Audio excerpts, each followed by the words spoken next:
In this episode of What's Working Now, we are going to talk about how many people aspire to achieve financial independence.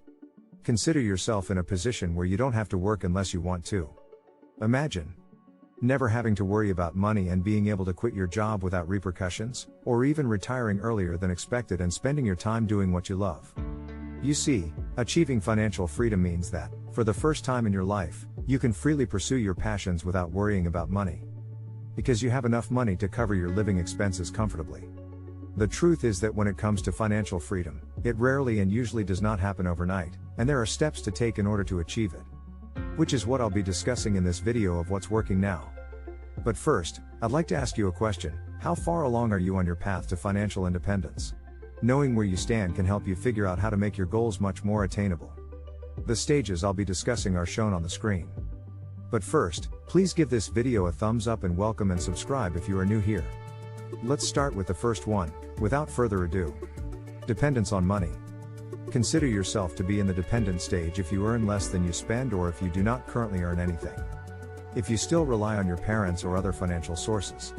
You are a dependent if you require assistance from a third party, such as an uncle, a family member, or a friend. You, I, and almost everyone else have all been dependent on someone at some point in our lives. People in this stage of life are usually still living with their parents. Usually students, or a bachelor or bachelorette struggling to make ends meet. If you do not plan wisely, for example, for retirement, you may find yourself completely financially dependent. This time, however, you will most likely rely on your children rather than your parents. You will leave this stage once you have a stable job or source of income. Financial solvency is the second stage. Solvency is the survival stage, and it occurs when your expenses exceed your earnings. You are capable of meeting your financial obligations at this point, such as paying bills and having some but not much left over. However, you are still vulnerable to any unforeseen events at this point. It means that, despite having a firm grip on your financial obligations, you lack a financial cushion to withstand a financial shock, such as a major car repair or a large medical bill. You're still trying to survive at this point, but you can handle basic tasks on your own. If you're a student, your first step toward financial stability is to find work that will allow you to earn enough money to not have to rely on your parents for necessities. If you're making money but still struggling, getting to this stage may necessitate getting a higher paying job, increasing your income in some way, or even cutting back on your expenses.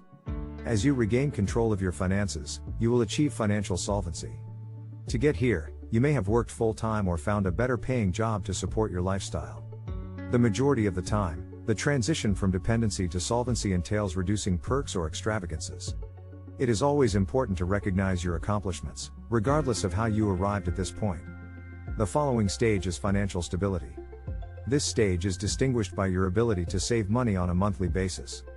Building a savings base to support you in the event of an unexpected emergency or new life circumstances is part of the financial stability stage. You can begin saving here once you can comfortably meet your financial obligations. Pay off any debts and cut costs on a regular basis. It's normal to have a few debts at this point. You may still be paying off your mortgage or student loan, but you've paid off the majority of your consumer debt and have no need to incur any additional debt. The extra money can be used in an emergency or as a financial reserve. After all, you are still financially vulnerable to any unforeseeable event, such as a car breakdown, unemployment, or a serious illness. You will need a financial buffer to withstand these shocks in order to be financially stable. Savings that can cover 6 months of your monthly living expenses, for example, without having a significant impact on your lifestyle. You want to get to this point because you want to be at peace. Money should no longer be viewed as a safety net at this point, but as a tool to help you build the life you've always wanted. Now we move on to the next stage. Debt relief. At this point, you've established enough financial stability to begin budgeting. Set money aside for an emergency fund. Since you've paid off the majority of your consumer debts, the next step is to tackle the high-interest debts. Setting aside even one high-interest loan means one less thing to worry about and more money for savings. This indicates that you are at work on paying off any investment debt, a student loan, or the mortgage on your car or house. If you do everything correctly at this point, you should have enough money and resources to not only survive but also thrive. You don't have to live hand to mouth anymore. You have cash reserves that can be used in an emergency, and you're nearly debt-free. This is when the value of money becomes more than just a safety net and becomes a tool to assist you in creating a much better, more comfortable life. Additionally, you can begin investing with your money. The following stage is financial stability. Financial security is defined as having enough financial assets to cover your expenses, emergencies, and retirement without having to worry about them running out. Furthermore, financially secure individuals typically do not have consumer debt and can consistently save money for future needs while meeting all of their monthly financial obligations. At this point, you should begin constructing a solid investment pool that exceeds your expenses. To achieve financial security, you must begin holding on to your money, paying off high-interest debt, and strategically saving money for various goals. For example, an emergency or rainy day fund, retirement, investment, and items you desire. To accelerate your progress, it is beneficial to focus not only on ways to save money, but also on ways to earn more, such as pursuing a higher-paying career or developing a side business.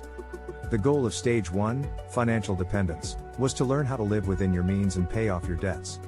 Your objectives have shifted now that you've accomplished it. During the thriving stages, your income detaches from your lifestyle, which means that your lifestyle can be supported by your investments rather than your paycheck. You have reached the financial security stage when you can pay your basic expenses with your investment income. Let's move on to the next stage. Financial dependability.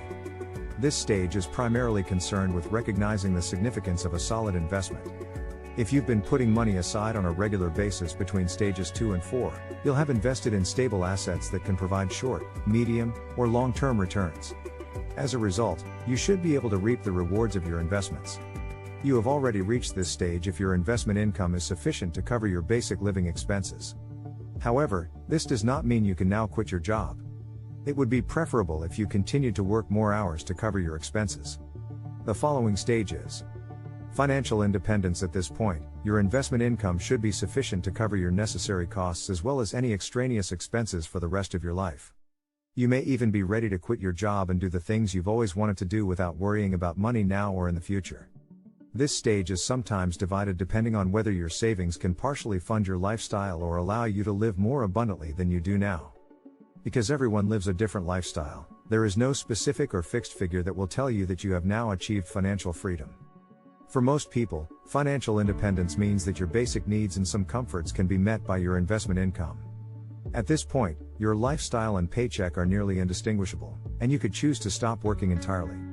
You can begin to consider goals other than your current way of life, such as something you want to buy or experiences you want to have. The most important thing is to define these goals and support them without relying on investment income. In every sense of the word, you are financially free and independent right now. Financial abundance is the final stage. This, believe it or not, is a financial stage, and it carries a relatively significant burden. Because your accumulated wealth exceeds your lifestyle requirements, you must now decide how to manage the surplus. At this point, you have enough money left over from your passive income to invest in other businesses, buy more properties, donate to charities, or even start your own. Financial abundance allows you to live the life you've always wanted without worrying about your income. It is critical to have trusted advisors at every stage of the financial independence process. That can assist you in developing a strategy for entering the next financial stage of your life. While financial independence may appear to be a destination, it is actually a journey. It is necessary to be aware of where you are in this journey in order to employ the appropriate strategies. It is important to note that the destination is very personal. As a result, you must set your own goals that define the ideal future you seek. So, thank you very much for watching. I hope you enjoyed this video and please share your thoughts with me with a comment in the comments section. That being said, have a wonderful day, and I'll see you in the next one.